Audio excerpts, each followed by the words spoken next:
Mexican Marine officers guard the scene of a July shootout in which 8 alleged drug traffickers were shot dead by Mexican Marine officers in La Mexico City.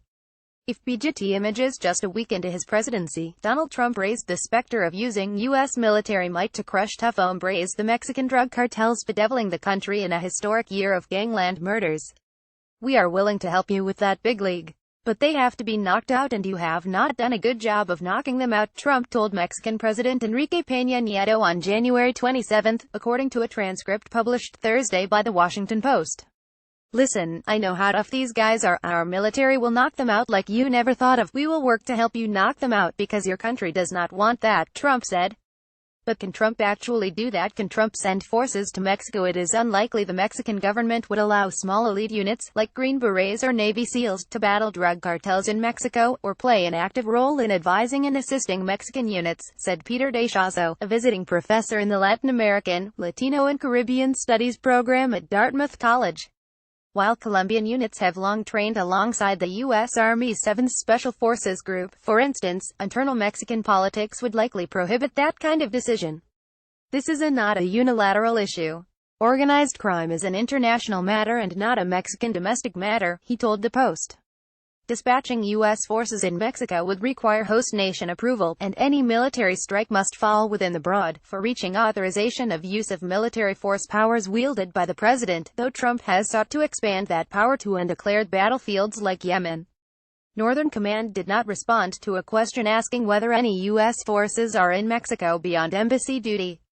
DeShazo said Peña Nieto would be better served focusing on the Merida Initiative, the $2.8 billion State Department program launched in 2008 that aims to overhaul the Mexican justice system and improve Mexico's troubling human rights record, a high-profile concern since the disappearance of 43 students linked to corrupt police and local officials in the state of Guerrero in 2014. Accusations of violence and abuses have also plagued the military and police force. But Trump has proposed to slash the kind of foreign aid reflected in the initiative, reversing law enforcement and institutional gains it has produced. With an eye on military brass in his cabinet and advisors in the White House, Trump appears to value military-minded solutions to problems such as destabilizing Mexico's drug war, which has claimed at least 100,000 lives since 2006. A fraught history. There has been historical animosity between the United States and Mexico since the Mexican-American War of 1846, in which the United States received the vast expanse of land that would become part of the American West. A key battle was immortalized on both sides in vastly different ways. The first line of the Marine Corps hymn, "From the Halls of Montezuma," is a reference to the victory over Mexican troops at the Battle for Chapultepec Castle in Mexico City in 1847.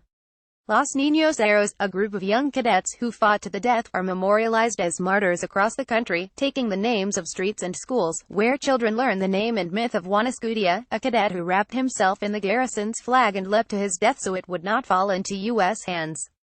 "Mexicans did not forget, but they did move on," said Inigo Guevara Millano, a director at Jane's Defense and an expert on U.S.-Mexico military relations. A military partnership was created in the first decade of the 2000s in response to increasing violence over drug smuggling routes to the United States and a tidal wave of arms flowing to the southern border. The beginning of the partnership was fraught with distrust and suspicion on the Mexican side, particularly from the Army, experts have said.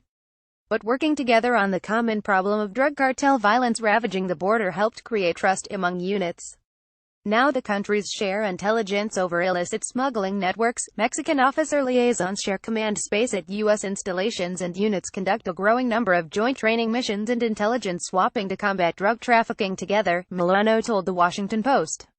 "The relationship is closer than ever since World War II, he said, apparent in far-reaching exercises like Amalgam Eagle, a joint Air Force training operation between the United States and Mexico that has occurred annually since at least 2015.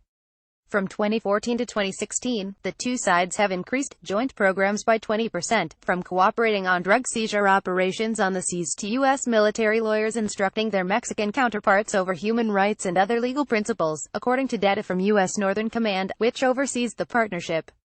About $27 million was dedicated for units to train together at ranges and on tasks like hand-to-hand fighting and simulated beach landings. The command also recently facilitated the sale of 25 UH-60 Blackhawk helicopters and 2,250 Humvees to Mexico as of January. Mexico's bloody experience. Trump insisting on the United States intervening with military force is not a nuanced approach of solving the problem, said Duncan Wood, director of the Mexico Institute at the Wilson Center, a Washington think tank. The military is a blunt instrument solution, Wood told the Post. You're not going to knock out criminal gangs with military force. It has to be institutional reform. One of Trump's remarks from the call particularly incensed Wood, that perhaps Mexico's military is afraid of drug traffickers. It's extraordinarily disrespectful to a military that has done this job reluctantly, Wood said. The military has suffered more than 500 deaths in the drug war since 2006, according to a government report through July, many at the hands of weapons trafficked from the United States that feed the conflict in a country where most gun sales are outlawed. While Washington works through fraught relations, military and defense officials at the lower levels are continuing to build on positive experiences, he said, though that does not mean a relationship built from political decisions will necessarily survive political attacks, Wood said. There is definitely a threat of security cooperation fraying, he said, but part of the message on the Mexican side is there is a lot on the line here.